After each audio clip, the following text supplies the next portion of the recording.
Hello, everyone. This is Candice Richardson Dickens, dope black therapist, coming to talk to you about a really important topic. I saw Tara, Taraji P Henson yesterday, and it broke my heart. She was talking about being underpaid. And for many people, when I see Taraji P Henson, I'm thinking wealthy, beautiful, successful, right? Benjamin Button. What's the other movie she's made? She made so many movies, at least twice a year. I'm seeing a movie minimum of her rolling out, talking about, in character, with grace and pride and being very supportive. And I was at Essence this summer, and she talked about, being honored that she was personally invited to be part of this cast. And like many of you, my heart swelled. I mean, seeing all these African American women on camera at the same time, I was like, wow. And so when I saw that interview, there was such a stark contrast to my perception of reality and what was said. What was said that she auditioned for the role. Many of the actresses did. But bigger than that, she was thinking about retiring because she wasn't making as much money as other clinicians of other races and ethnicities. And it made me think about how often we talk about diversity, equity, and inclusion, and we open up the lane, right? We open it up for people of certain faiths, certain genders, certain sexualities, and then certain lanes don't get opened up wide enough. And what I know from historically is that the African American woman, historically, looking at even slavery, we were devalued compared to the African men. So the men went 4,000 and women went for 450, right? So even though we could birth the babies, we can work the land, we can work in the house, we can meet the pleasures of the masters who owned us. And then when we couldn't do that, we would shift off to a doctor who was the first gynecologist. And then he would experiment us on us pregnant, opening our bellies up, looking how the development was. And then he would write it down. And he became the father of gynecology. Black women haven't always been valued by the way we're treated, by the way that we're dressed. And then it comes up in pay. So there's an illusion that there's equality and equity, but in certain areas, mm-mm. And I'd be curious to know what other people may have thought about it. I know that when I saw that, I was just shocked and saddened because what she said was, "I'm in the I'm in a sea of queens and kings, and when I leave this earth, I didn't make it better for the ones that come behind me." And our goal as people of color, or just as people, as elders, is to open a door that was closed to us. So when I look at like someone like a Sidney Poitier, open the door for a Denzel Washington, and a Denzel Washington opened the door for his son and other actors, right? We're celebrating the 50th year of hip hop, right? And Coogee Rap and some other founders, right? Sugar Hill opened the doors for Nas X.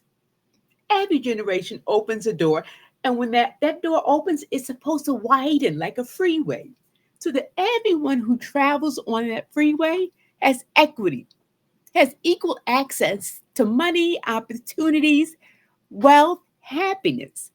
But what happens instead is that there are still some communities who have to work twice as hard to get half of what they deserve. And if that resonates with you, right, I just want you to put it in the chat. Because working twice as hard has a weathering effect. That means I don't see Brad Pitt in movies 3 times a year. I don't. What do you think about some other big name actresses and actors? Do you see them working as hard as this woman? Because I've seen her in drama, I've seen her in comedies, I'm always seeing her. But now I'm not seeing her at peace. And when you're not at peace, what it has like a house that's been stormed on for years and years, it's that weathering effect where you're happy, where it's a beautiful home, but it squeaks a little bit. The steps aren't as sturdy, they don't have as much bounce to them. But there might be some cracks in the ceiling. And that's what happens to women of color, right? There's this thing that is part of the capitalism, right? If you work harder and harder and harder, you'll pay your dues. And then you'll get to this point where you'll be like, I can demand what I want. Because that's what we've been told as kids, right? If you study hard enough, you'll get the good grades. If you work hard enough, you'll become the manager, the foreman, and then you'll become the owner. And then we buy into it. It's the American dream. And for many people who are watching it, it brought your ancestors over here looking for that dream. My ancestors weren't brought over here looking for that dream. They were brought in here as part of the nightmare that became capitalism. They were here to help create the land, tend the land for the cotton and the peanuts and all the other things that were, you know, in demand. But they weren't brought here with their permission. They weren't brought here for a better life for them. They were brought here as part of an industry. They were a commodity. They weren't even half a person if you counted them in the census. But going back to Black women, sometimes we don't get seen as of value, which is why when women of color get assaulted, sometimes people don't believe us because there's a stereotype about us that we deserved it, or it's the way we're dressing, or something. And then there's sometimes we buy into some of those stereotypes, right? Because sometimes those stereotypes go all the way back. We were wild and sexual and something, right? And for some of us, we embrace it because we're realizing that the stereotype is not me.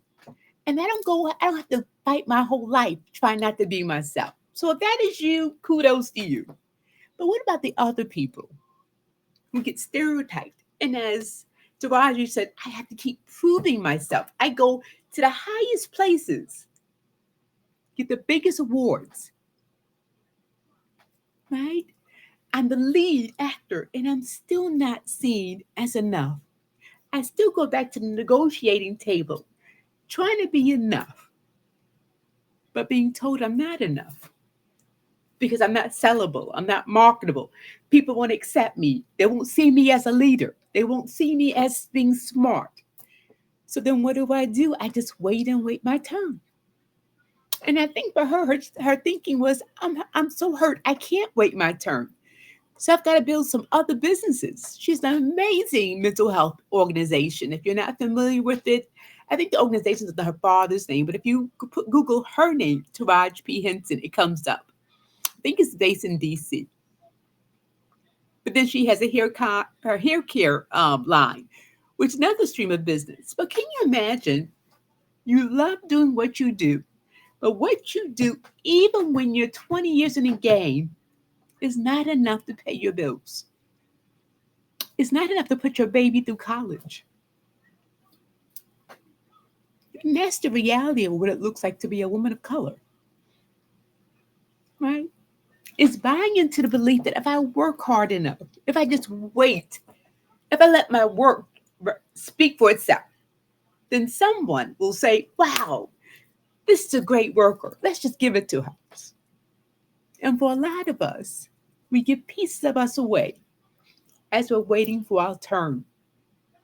As that weathering effect starts happening, right? We start getting criticized, or the more well we do, the more work's given to us, right? We become leaders and we overperform, but we're not sure if we're getting paid the same rate as our counterparts, whether it be white female or white male, or someone else from another ethnicity. We're trusting that we're being treated fairly until we find out that we're not. And then there's a belief that, well, at least you got a job. But for many people, we just don't want to have a job. We want a life. Right? You want a life that has value, a life that has meaning, a life that makes our children proud when they see us. Many people ask me, well, Candice, why did you change your practice last year? You went from taking every insurance in the world to not taking any insurance. Right? Have you deserted your people? Do you not care for your people? Are you just like everyone else is looking for self, exploiting people during a time of crisis? And I said, this is what changed me. And it may have changed a lot of women or a lot of people. Is I remember during COVID working from 8 a.m. until 8 p.m. because every client I've ever seen, and I've been a clinician since I'm 21, and right now I'm not 21, and my oldest is 22. But I have been a clinician for over 30 years, right? So I remember seeing so many people. I was seeing 50 people a week, but I wanted to be available for everyone. And then I was invited to be a member of a speaking engagement, like a panel discussion about our field. And I was so excited. I mean, I was so excited. Got my favorite dress on, hair was cute, like it is today. And I was sitting there and I was the first speaker. And they said, Candice, how do you get clients? And I said, oh, I take this insurance and I take these EAPs. And EAPs for some of you is called employee assistance programs. That's a benefit of your jobs. And I said, the lowest EAP pays me $30 an hour. Minimum wage, I think, is $16, $20 an hour. And I've got like 4 or 5 different certifications in trauma. And each certification has taken me 3 years to get. And I said, I speak, I train, I go to conferences, I present. And they were like, wow. I said, I'm very educated. And the highest insurance pays me about 80, 85, 1 hour. And I was really proud. And I said, they give me both. They send lots of people to me. So I'm always full. I got people on the wait list. I'm so full. And this is me proud, right? Because I'm showing my value, right? Because this is the thing we've been taught. This is part of the capitalism. Is that my value is shown in my productivity. The more productive, the more value I am, right? The more valuable I am, the more money I must be making, right? So I'm proud. I'm sharing how much I make. I'm doing really well. And there was the next speaker said, well, I don't have as many credentials as Candice, and I haven't been doing it for 30 years. I've been a licensed person for a couple of years, but my rate is like 115. I'm about to raise it to 130.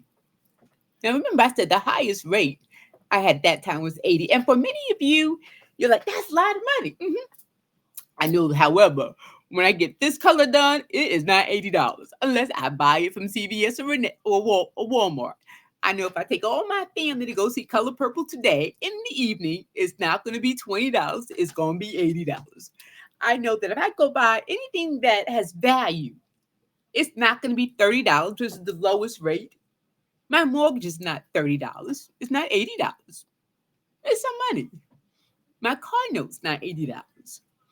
So for me to see as many people that would equal with someone who just got a degree 2 years ago, it means I would have to double the rate I was working. I was already seeing 50 people during the COVID, which means I'm not resting.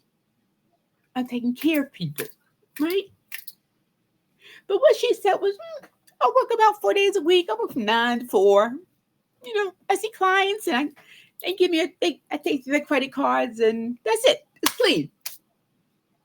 I said, And nobody polices me, because the insurance companies can come. They can go through all your charts and they can say, oh, you're missing a date. Give us back the money. Give me back the money. Give us back the money. You're missing these 2 dates of notes and you owe us that money.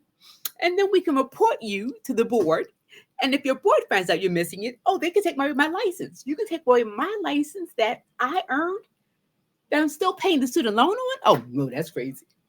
So she told us about how much she made. And I was like, wait a minute, she's making more than me. So the third person had been about the same amount of age that I was in practice for about 30 years.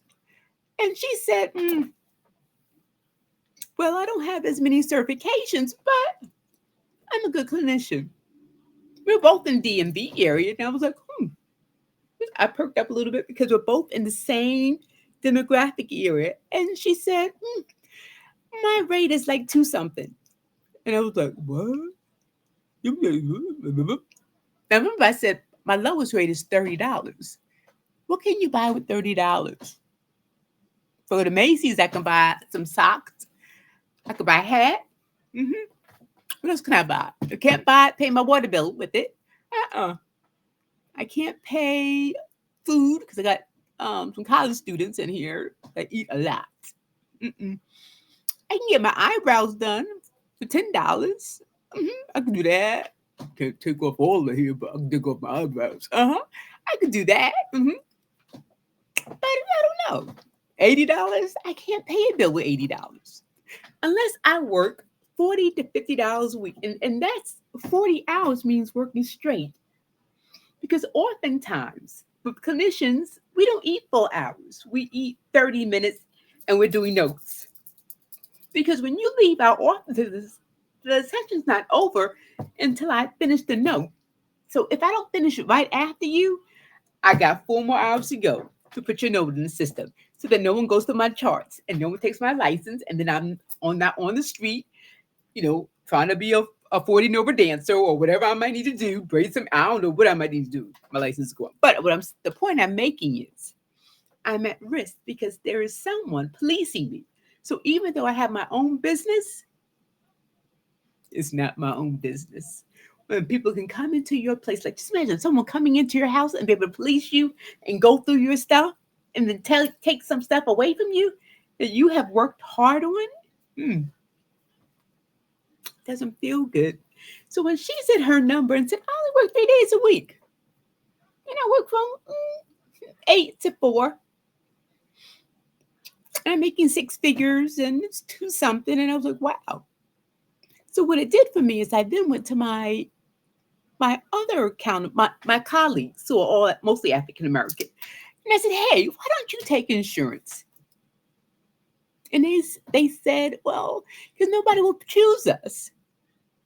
And then I remember when we were on the panel, and people were like, well, Candice seems to get a lot more referrals because you guys only work 2 or 3 days a week. And they said, yeah, but we probably get paid more than Candice. They were like, well, why won't you take insurance? And it was like they spoke in unison. And they said, I know my value. Why would I know my value when I know my value? And when I heard that, I went back to slavery, right? Because when you don't know your value, it's because someone has taken something away from you. Your language, your history, your heritage, your ability to choose for yourself, right? Someone put you on a block where a man is worth $1,000 and you're worth $450, and you might be worth what the children are worth, right? When someone comes in the middle of the night and rapes you in front of your children, you don't have a value. When you're not allowed to read and write, it lowers your value. When you put your children and your family above you, or put someone who's harmed you above you, whether you're same-sex relationship or opposite gender relationship, you lower your value. You take a job that you don't want, but you took it because of convenience. You lower your value. When you become sexualized at work, or people think you're being sexualized, they think you're being too aggressive. So then you play small so they can feel safe. You have lowered your value. So when I spoke to all of my friends, they said, I don't think I'm ready because I don't know who's going to come see me. And I was like, the same people who get their hair colored for like $200. The same people who get their nails and their feet done, who pay $100 and something. The same people who buy Nikes, who get Jordans. Same people who own BMWs. Same people who get their Hondas fixed. That's who's going to see you. The same people who during the winter will go to a really nice restaurant or the comedy club and spend on the tickets and the food at least $80. Who wouldn't see you? So I asked 15 of my friends, and everyone said, well, maybe later on when I get older. And I'm like, look, you're in your 50s. How much older you got to be? Right? How much more do you got to do? Like Monique said, how much more do I have to accomplish in order to be enough? Which is what Taraj P Henson said, Taraj P Henson. What else do I have to do? What other award do I have to do? How more gracious do I have to be? And that is the weathering effect of being tired of waiting for your turn and realizing it's never your turn.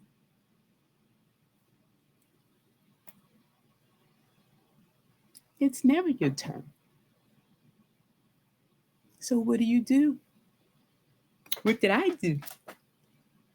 I created a turn for myself. So for those of you who follow me, you know that I've got a YouTube channel called Dope Black Therapist.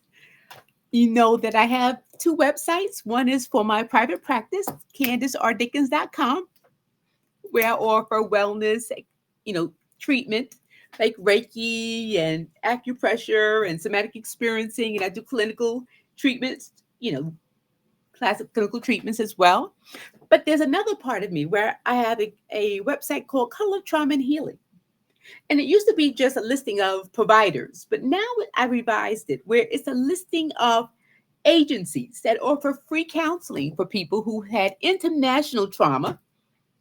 Right. So if you're from Jamaica or Haiti and you've been impacted by that war, or you've got someone in Iraq or someplace else that you've been impacted by the war vicariously or directly, or you've been a soldier, it allows you to identify where you can find treatment at. But domestically, I'm now collecting information from different providers in your states about, hey, if somebody wants free treatment, where do they find it at? Because a lot of us don't have the money, but some of us will collect the money for what's important. And if your health is important to you, you'll find money to go have tummy tuck. You'll find money to go join a gym. We'll find money to make what's important, because you have to know what your value is. And sometimes we wait for someone to give us permission to be valuable, as for deciding, I'm enough. So what did I do? Fasting forward my story, I decided to stop taking the insurance and recognizing that if I see my value, not my degrees, not my certificates, if I see my value and I honor that, then I create a standard for myself. I create a standard for my children. I break the legacy of giving myself away, of apologizing for being too big, too black, too something. I don't wait for someone to give me the Tony. I make the Tony.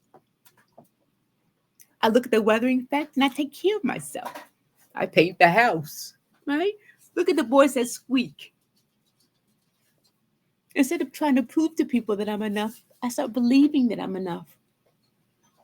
And someone out there may need to hear this story, that you are enough. You don't have to compete. You already won. You just don't know that you've won. And what you've won is your freedom. Ta-da. And that freedom is priceless, because our ancestors weren't all free. And for some of us, what I realize is sometimes systemic racism is in our heads.